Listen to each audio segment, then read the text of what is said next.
Now, I want to turn to Japan on two fronts. First of all, there's been a powerful earthquake in the north of the country, magnitude of 7. It struck 112 kilometres southeast of Sapporo at a depth of 66 kilometres. So a very strong earthquake, but relatively deep. This is from the US Geological Survey telling us on Wednesday. We've marked Sapporo there on the map. It's on the island of Hokkaido. At this stage, no immediate reports of damage and no tsunami warning, but we're keeping an eye on that.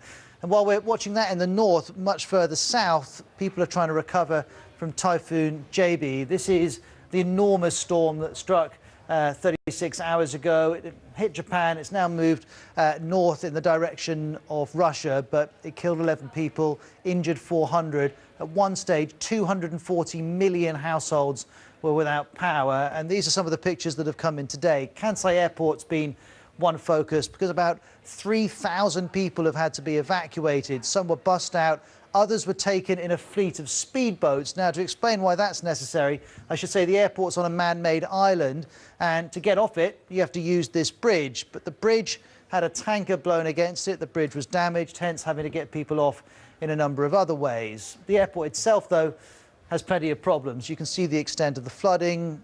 The runway is flooded. The airport lost power for a while. And bear in mind, it's the third busiest airport in Japan. Everyone is keen for it to be open soon. Here's the Prime Minister saying 20 buses already arrived in Kansai. And he goes on to say, we'll do our best to recover the airport as soon as possible.